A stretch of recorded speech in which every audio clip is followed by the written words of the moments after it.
Essa fera aí, meu, ô louco, bicho, pra quem quer passar vestibular, carecas de saber, bicho. Ô louco! Olá, pessoal, eu sou a professora Cristiane, professora de literatura. Vamos falar hoje de um livro que ele é um clássico na literatura brasileira, um clássico moderno, que é o nosso querido Macunaíma, do Mário de Andrade, livro publicado em 1928. Pois bem, pessoal, se você já tentou ler o livro Macunaíma, você percebeu a dificuldade que é essa empreitada, porque o livro não tem uma linguagem de fácil acesso. Você abre o livro, você percebe que haverá uma série de hibridismos linguísticos mesmo. O nosso português, o qual nós estudamos na escola, ele é atravessado, ele é contaminado por uma série de nomenclatura, de vocábulos tupi-guaranis. E faz com que você, muitas vezes, não tenha a mínima ideia do que você esteja lendo. Então, é um livro difícil de ler, com uma grande proposta literária, né? É um livro modernista, mas que muitas vezes nós nos esbarramos na linguagem. É um livro que é importante não só para o vestibular, em questões de literatura, como livro específico, mas também como interpretação em geral. Quando você vai analisar o movimento modernista, sempre vai ter uma questãozinha sobre o Macunaíma, porque é um livro exemplar dessa fase, né, da nossa literatura. Pois bem, o Mário de Andrade é um escritor modernista da primeira geração, que é a geração heróica, que é de 1922 a 1930. E é uma geração, pessoal, que está querendo revolucionar a linguagem brasileira artística. Porque, assim, em 1922, os poetas paulistas, eles alugam o Teatro Municipal e vão querer comemorar o centenário da nossa independência, que foi em 1822. Então, para tanto, eles vão querer não repetir a linguagem parnasiana da época então, que é altamente careta, tradicional, moldurada segundo os moldes, né, franceses e coisa e tal, mas uma linguagem mais brasileira e também mais influenciada pelas vanguardas europeias e, por isso mesmo, mais moderna.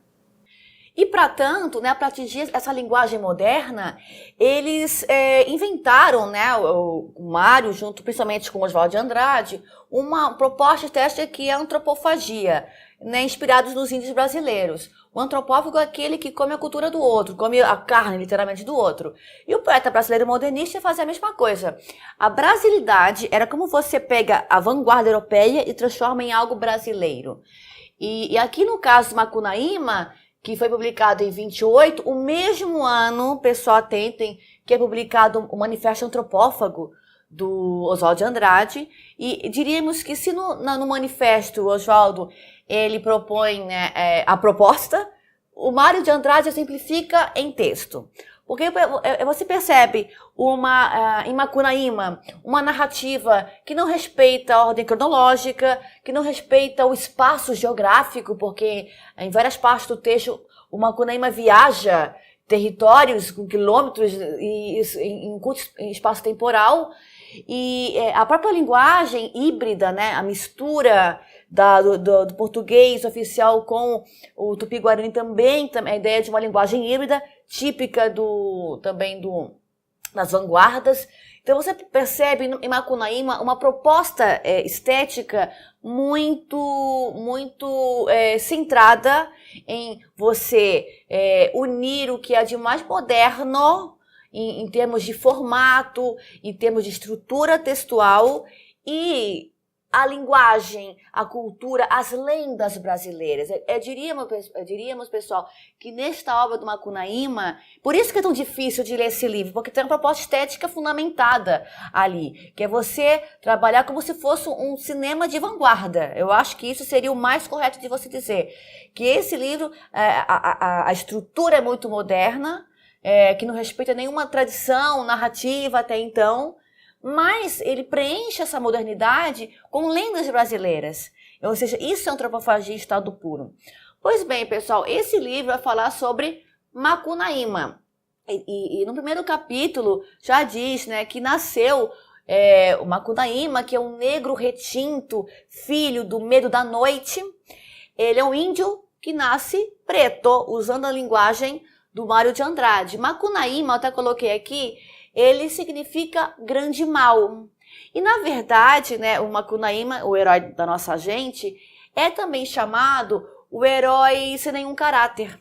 Porque o Macunaíma, ele não vai representar um herói tipicamente idealizado, como foi o Peri, no caso de 57, né, em 1857, pelo o Alencar. Não, esse é sem nenhum caráter. Justamente isso que o fundamenta. Ele é um índio preguiçoso, ele nasce de uma Índia das Tapanhumas, uma tribo. Ele, até os 6 anos, ele não quer falar. Chama, né, pedem para ele falar, e ele só fala assim, ai, que preguiça. E só isso que ele fala, até os 6 anos, é só isso que ele fala. É um índio preguiçoso que só quer saber de mulher e quer saber de dinheiro.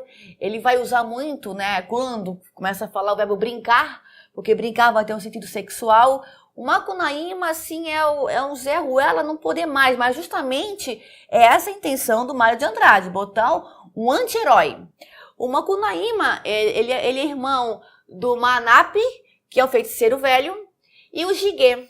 O Jigué, ele é um índio viril, um índio forte, casado com a Sofará.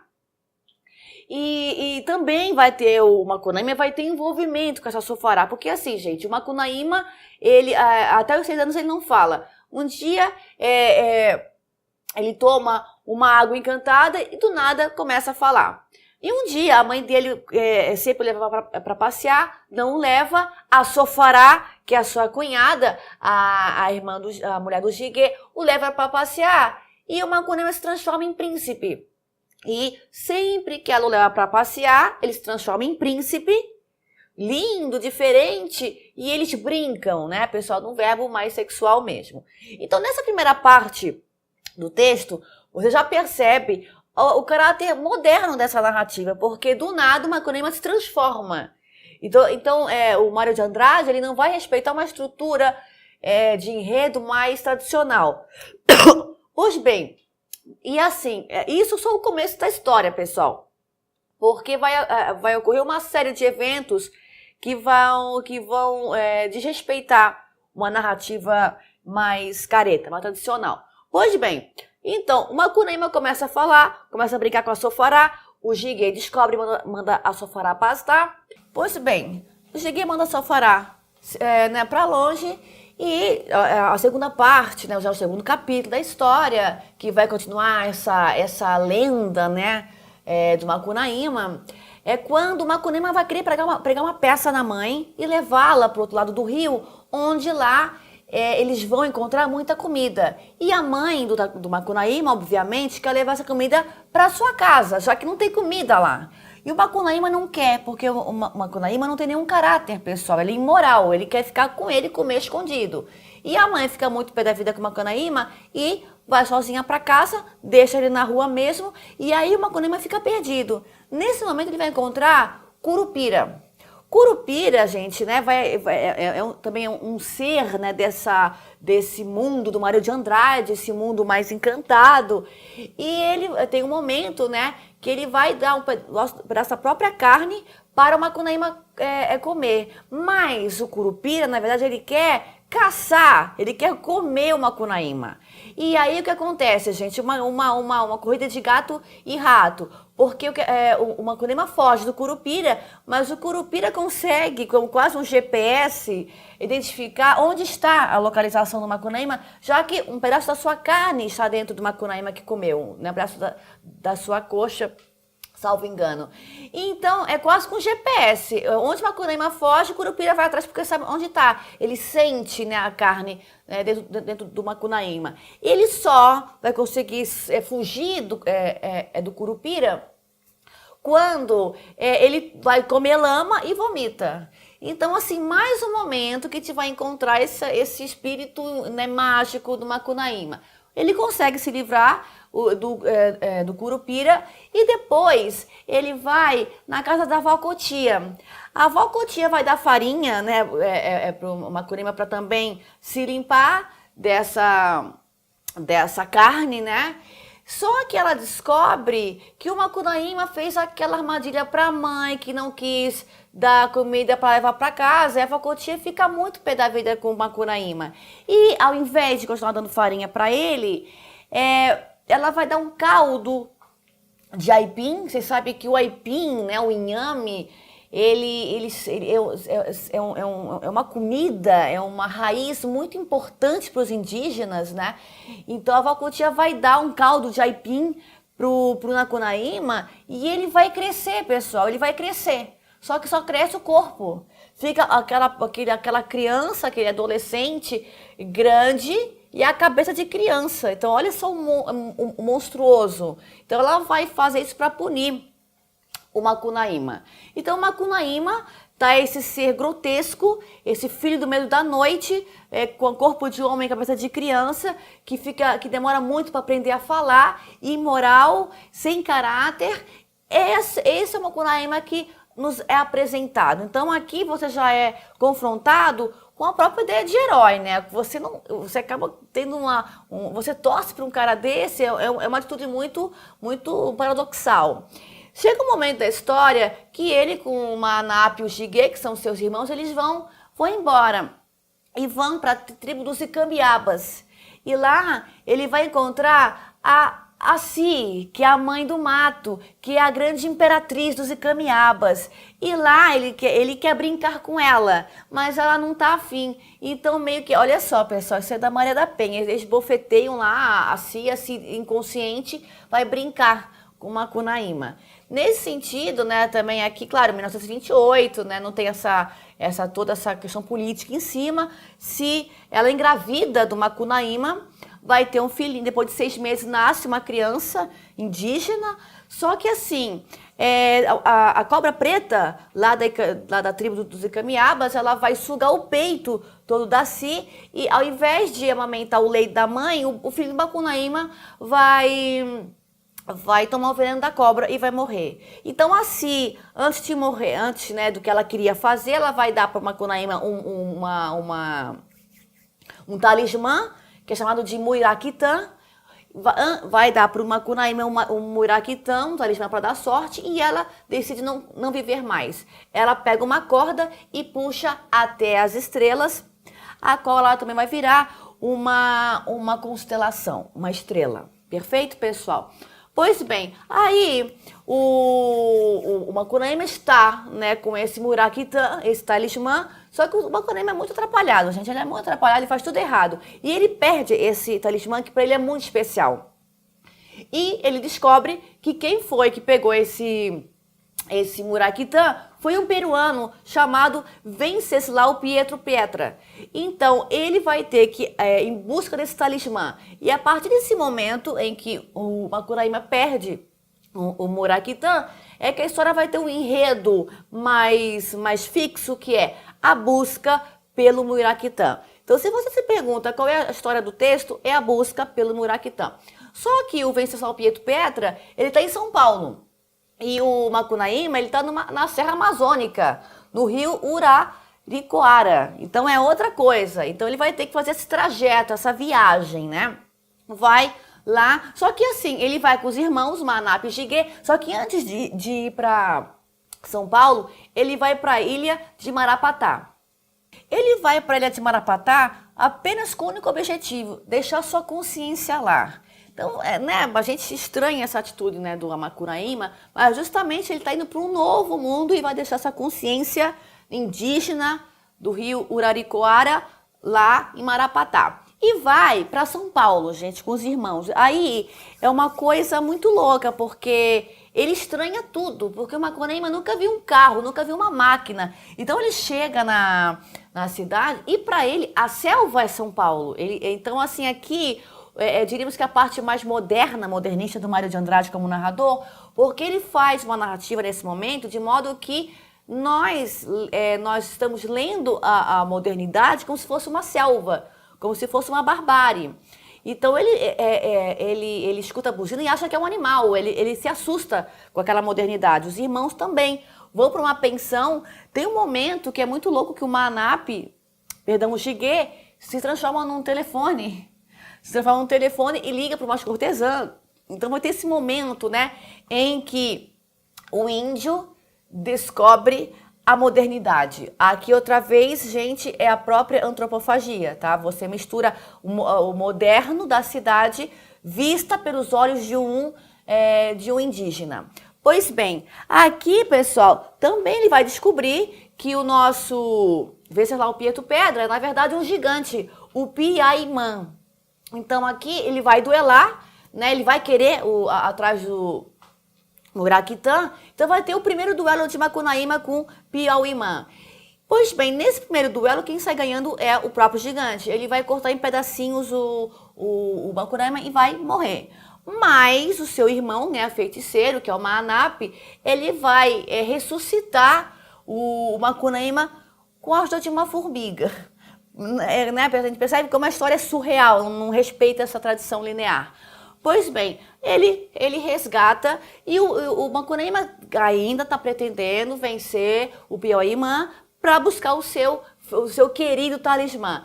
Para tanto, ele vai para o Rio de Janeiro atrás de uma macumbeira, ele vai atrás da macumba, a tia Ciata, que é a macumbeira, para tentar ter uma ajuda de algum Oxum, para ver se a coisa melhora para o lado dele. Ele vai para esse lado místico. Ninguém quer ajudá-lo, mas bem, véi na boa, né? Não, véi, o Sol, a Sol, porque ela é uma mulher, né? Que é uma entidade feminina, promete ajudar o Macunaíma com a busca do Muraquitã, caso ele case com uma das suas filhas. O Macunaíma promete casar com uma delas, ele vai receber como recompensa a Europa, Bahia, a Flor da Eterna Juventude, vários prêmios. Só que ele não aguenta porque o Macunaíma não tem caráter, ele não tem palavra. Então, ele vai brincar e vai pegar a ira da véia a Sol. Pois bem, tem um momento que é um clássico, pessoal, que é super conhecido, super falado também em vestibular, Carta para Icamiabas. Quando a linguagem misturada, indígena, ela se esvai e é um capítulo em que o Macunaíma escreve para a tribo Icamiaba sobre São Paulo. Aqui é uma linguagem altamente parnasiana, é um Macunaíma letrado. Então é um momento da obra que foge da linguagem do todo o livro, porque ele vai explicar São Paulo a partir da linguagem dos paulistas, dos paulistanos. Então aqui é um momento também, quando se fala em carta para Icamiaba, se fala desse momento em que a linguagem se inverte. Pois bem, finalmente, né, o Macunaíma vai buscar, ele vai conseguir resgatar o Muraquitã, porque o Piauímã, ele tem um momento da história em que ele vai para a Europa, o Macunaíma tenta, mas não consegue, e o Piauímã, que é o mesmo Venceslau Pietro Pedra, ele volta da Europa e ele vai pegar de novo o Macunaíma e colocar numa panela fervente com macarrão. Só que o Macunaíma consegue inverter essa armadilha e quem vai para a panela é o Piauímã. Quando o Macunaíma acorda, porque é um cheiro terrível, tá o Piauímã morto. E ele consegue finalmente pegar o seu Muraquitã e volta, ele abandona São Paulo. Antes, né, ele vai lá com os irmãos para a Serra Amazônica, né? Mas antes disso ele vai passar na ilha do Marapatá. Por quê? Porque ele deixou a sua consciência lá e ele foi buscar. Mas o problema é o seguinte, pessoal, o Macunaíma é meio atrapalhado. Ele vai para Marapatá buscar a sua consciência, mas não encontra. Então, se não tem essa, eu vou pegar outra mesmo. Então, ele vai pegar uma consciência de um latino-americano e volta feliz com essa consciência. Você percebe aqui também, quando na ilha de Marapatá ele busca essa consciência, a antropofagia, ou seja, essa mente emprestada. Também, sem falar que em termos de vanguarda, modernidade, na Latinoamérica, também se percebe que esses poetas brasileiros foram muito influenciados pelos hispano-americanos. Pois bem, gente, e depois, né, ele volta para a tribo, os irmãos vão embora, ele tá muito sozinho, ele se vê triste, lá com o seu talismã, parece que as coisas no fim não deram tanto certo para Macunaíma. Então ele decide tomar um banho no rio com o seu talismã. Só que daí, pessoal, ele vai perder, né, no ataque com o Beta do Centauro, ele vai perder a perna e o próprio talismã. Ou seja, no final, ainda vingança da véi, né, a Sol, ele vai perder e ele se vê sem perna e sem o seu amuleto. E ele decide ir, como fazem os índios, né, porque isso acontece ao longo da história, decide ir para o céu, virar também uma estrela. E lá, primeiro ele pede para a Lua que o torne uma estrela. A Lua não aceita, ele dá um soco na Lua. Ele começa a procurar alguma entidade estelar que o aceite. Pois bem, ele vai atrás do Pauí Padolé, pessoal. Esse nome é que tinha que eu colocar aqui porque não dá para lembrar. E essa entidade, né, Mutum, que também ia falar, a entidade Mutum, aceita e o Macunaíma se torna uma estrela. Se torna justamente a constelação Ursa Maior. E assim acaba a história de Macunaíma. Ele vira uma estrela radiante, né, uma constelação. E ao fim dessa história você percebe que, além da estrutura altamente moderna, há uma grande leitura do Mário sobre o que é o brasileiro. Não busque um caráter idealizante, porque justamente desde Peri, o brasileiro busca essa identidade nacional na literatura, mas diríamos que Macunaíma é o fim dessa busca, quando o herói não tem nenhum caráter. Pois bem, pessoal, essa foi a aula de hoje e até a próxima.